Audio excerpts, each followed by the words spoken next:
Hello everyone and welcome back to the channel for the closing part of the mission I'm currently flying, the bombing of the industrial centre within Kassel. And this of course is for Down in Flames, Wild Blue Yonder, the Operation Point Blank campaign. So if those of you who are watching this have seen the previous videos, you'll have a pretty shrewd idea of what's going on. But as ever, I always like to start with a tactical recap. So here we are. It's the beginning of a new turn, and we have 3 turns to go before the Allied bomber formation and its escorts reach safety.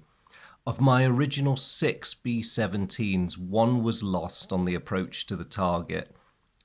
2 of them were forced out of formation during the bombing process, but luckily for me, they were able to disengage safely and make their way home independently. The main formation has been under attack on and off, I'd say, since they left Kassel. Generally speaking, the escorts have been able to hold the enemy off, and they've even inflicted some losses on the Germans. But in the process, the bombers have taken more hits, and one of my valuable bombers with the ace crew has actually had to fall out of formation because of damage. So it's now an easy target. And I don't really dare give it a disengage order while there's still German fighters wandering about. So yeah, so we'll have to see what happens. Now, as I said, the Germans have not had everything their own way. Resistance has been fierce, both from the Allied fighters and from the B-17s. The Germans have now committed the last 2 elements they had available, and as you can see, both of them have their problems. You've got that person there in the BF-109 who was formerly the wingman of the element. He's now taken over. His leader has been shot down.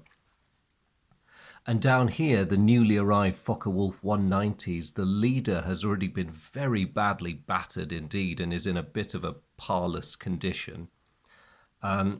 So we'll have to see how hard the Germans want to press this.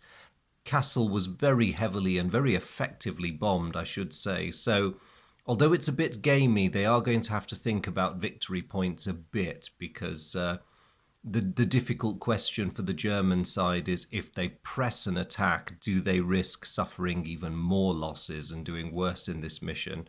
Or should they call a bad day and maybe just break off? We'll see how it goes. The Germans have the initiative and they're going first. So it all kicks off. Although, actually, no, although the Germans do have the initiative overall, sorry, my apologies, the Allied element gets to go first. And they're going to follow their previous policy. The Focke-Wulfs are by far the more dangerous combination than the lone BF-109. So they are going to gang up on the leader and see if they can finish him. So P-47 wingman versus the leader. Wingman's mini hand is, ooh, quite an aggressive one. He's going to start off with the weaker attack, just in case his opponent has some clever stuff in hand, and he does. That is a very powerful attack, so the Focke-Wulf is not unnaturally going to barrel roll away from that. Unfortunately for him, the US wingman places a better shot following up, and that takes down the that basically overwhelms the Focke-Wulf's ability to defend itself, and it goes down. So another Luftwaffe loss already, and that now leaves the wingman in a very unenviable leadership role. So I'll just give him his new hand, adjusting it downwards for the shock of seeing his leader go down.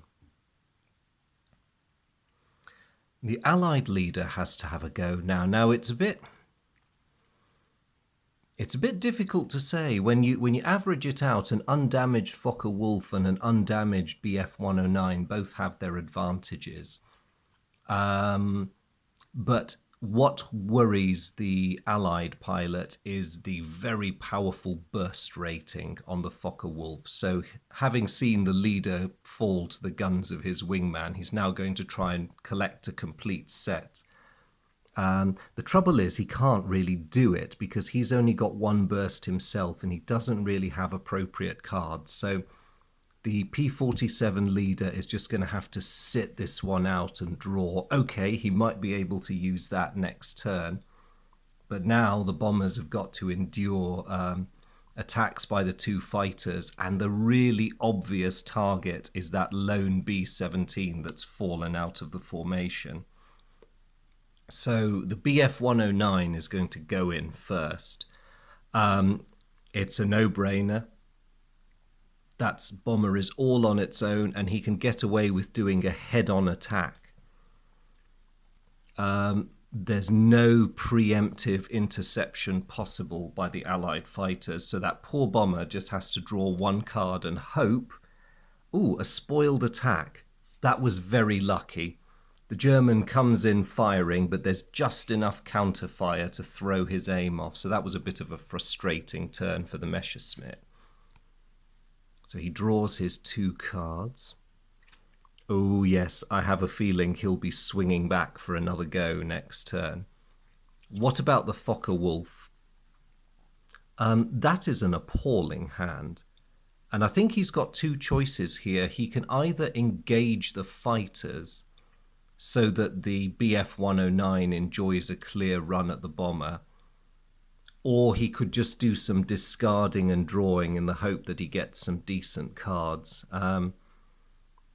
It's a tricky one. If he gets tangled with the US fighters, it could be very dangerous because he's only got a tight turn defensive card, and it'll be a 2-on-1 situation because he's on his own.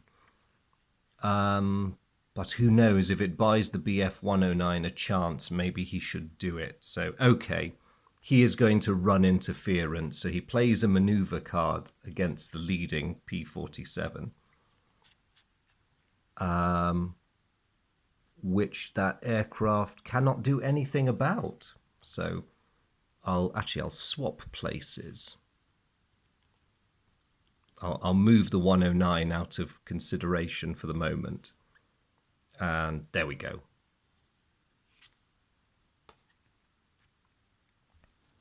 And that's the 109's hand of cards. So encouraged by his success, the Focke-Wulf leader is going to play another maneuver card, and we already know that the P-47 can't really do anything about this. He could play his full throttle, but that's quite a valuable resource, and I think it's worth saving those for a truly desperate situation, rather than if you're just being maneuvered around, because for all the US pilot knows, all this maneuvering is about to be followed up by gunfire. And he's probably very pleasantly surprised when it turns out not to be the case. So the Focke-Wulf will get its two cards on account of the high altitude. That's not very useful at all. Although it does mean he can dance around for a long time, keeping the Allies busy. So that is everyone for this turn, and the bombers have got off pretty lightly. The problem now, of course, is that there's some disengagement that's going to happen. I'm sorry for the very crowded writing on the fuel log sheets. At the end of this turn, the P-47s have basically drained their tanks and need to disengage. And that was actually going to turn out to be a very good move by the German, because he may well clip him while he's trying to run. The BF-109 has also reached the limit of its fuel endurance, so no matter what else happens, loads of fighters are going to leave the arena this turn and just leave the Focke-Wulf's free run at the bombers. That's not fun for me, or for me as the Allied player. So let me do the P-47s first. I'll do the leader, as is my wont. He got a maneuver card, so he is there. He takes his leader's position, which unfortunately means he's being tailed, so that's up 2 levels into damaged. It's a fuel disengagement, so he's up again. So he is damaged, unfortunately. That's not brilliant. What about the poor leader? He gets a barrel roll. That might be a better result. Yep, here we are. Any other card. He is being tailed. And he's not damaged, which is good. But it is a fuel disengagement. Amazingly, despite the fact that he's having to run for home with an empty, nearly empty fuel tank and a Focke-Wulf on his tail, he manages a safe escape. Well done, that man. So he comes home intact.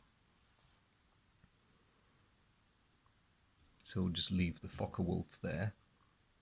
Now, of course, the Bf 109 has to do the same thing. And he got a barrel roll as well,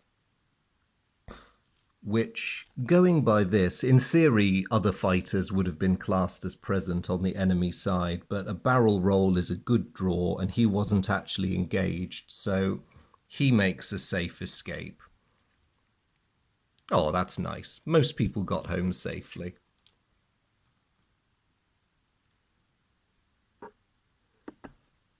And so that is the end of that turn. I suppose I could bring all these aircraft closer together so you can see them better. But we now have a situation where the US formation is still split.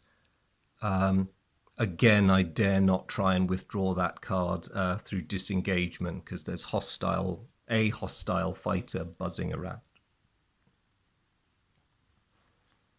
And it's up to the bombers to protect themselves from here on in because the Allies have no more fighters that they can commit defensively.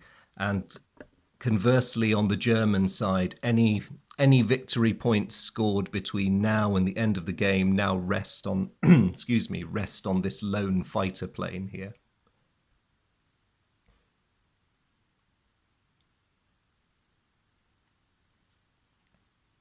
So I'll just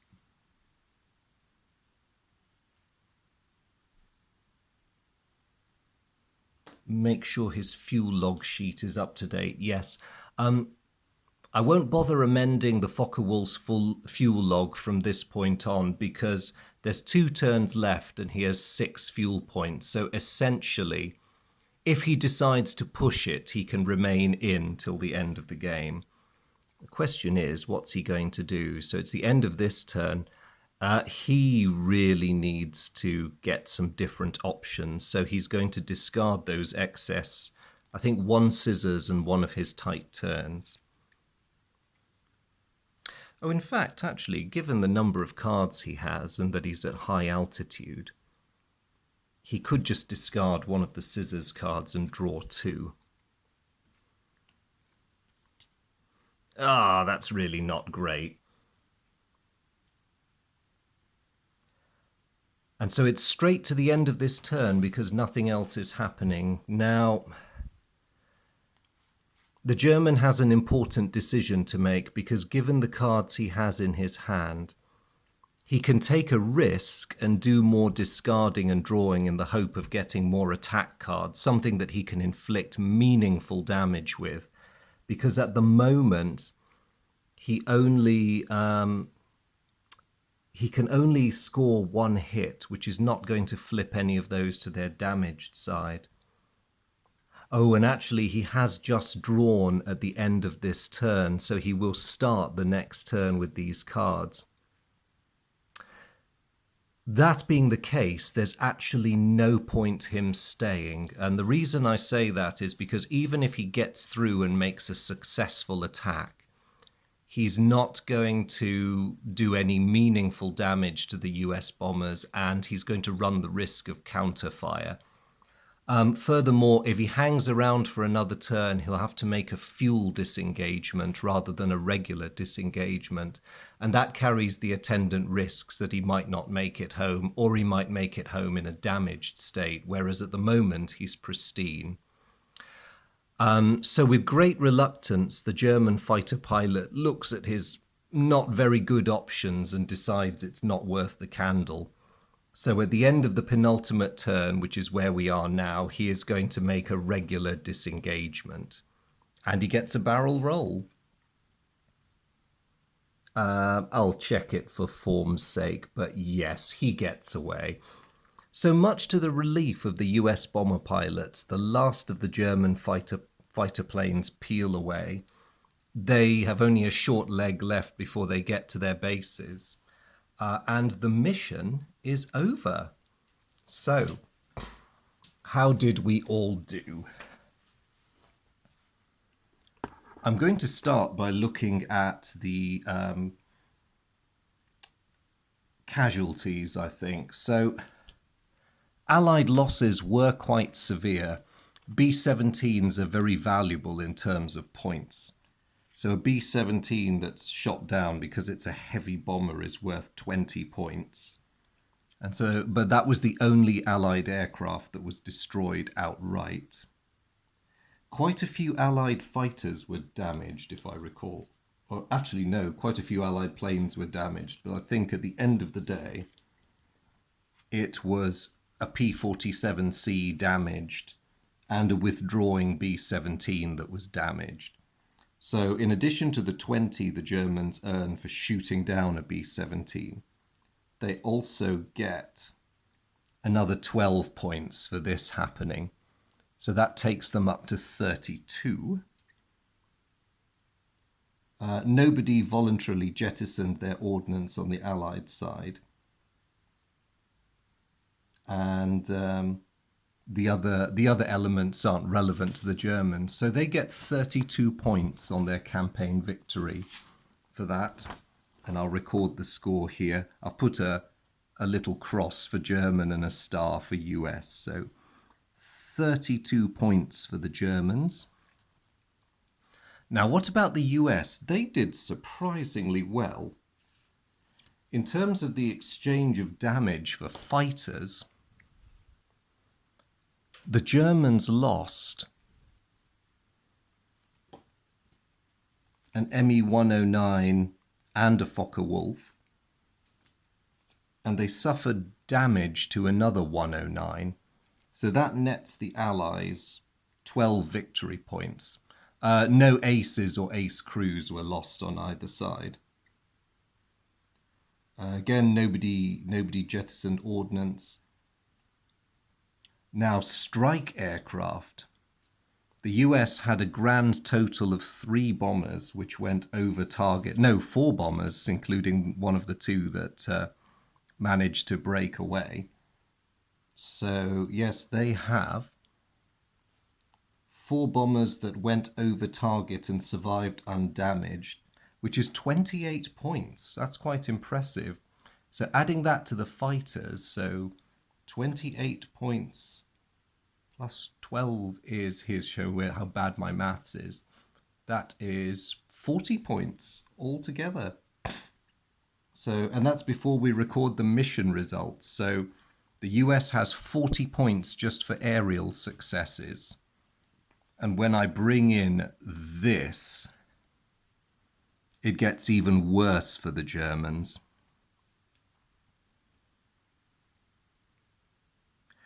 So they basically did that much in that category in terms of damage points. So the target was heavily damaged. And that's 40 victory points in a normal scenario. Now, I just need to check, remind myself, whether it's campaign victory points one scores.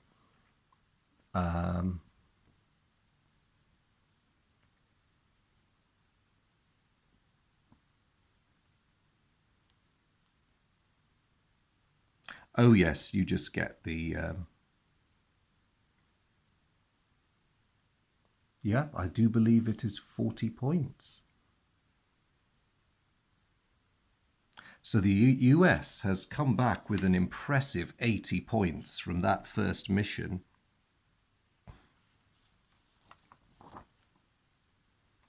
And that is rather a blow to the Reich on turn 1, because subtracting Allied from Axis victory points, Axis from Allied victory points, that puts them into negative figures. minus 56, in fact. Now, that's not a total loss for the Germans, but it's bad, actually. Oh, wait, no, I've done this the wrong way around. Sorry, it's plus 56. So the Allies are doing good and the Axis are doing bad. Sorry, everyone, I get very confused by mathematics sometimes. So a good start to the Allies for that first mission of the campaign. And we'll just have to see how they get on with it. I don't think I'll do another series following the rest of this campaign, only because unfortunately life, the universe, and all that are conspiring to keep me away from my gaming table for a while, and particularly from this game in particular.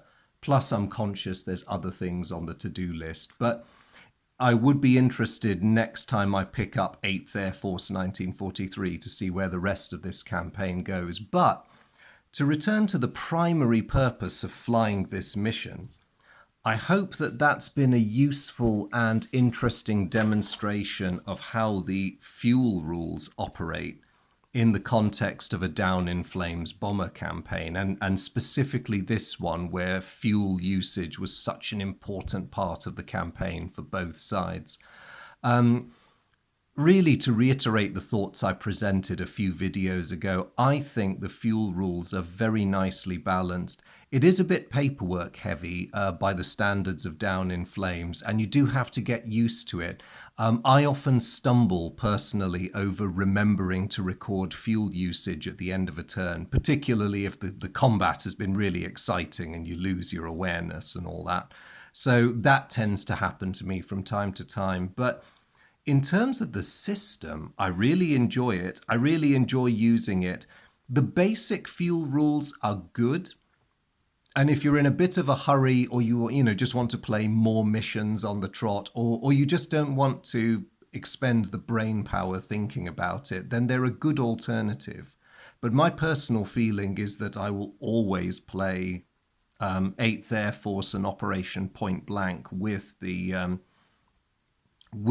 expanded fuel rules, because they really get you into the spirit of the campaign, and you really get that feeling of desperation as your fuel gradually, or in some cases less than, more than gradually empties.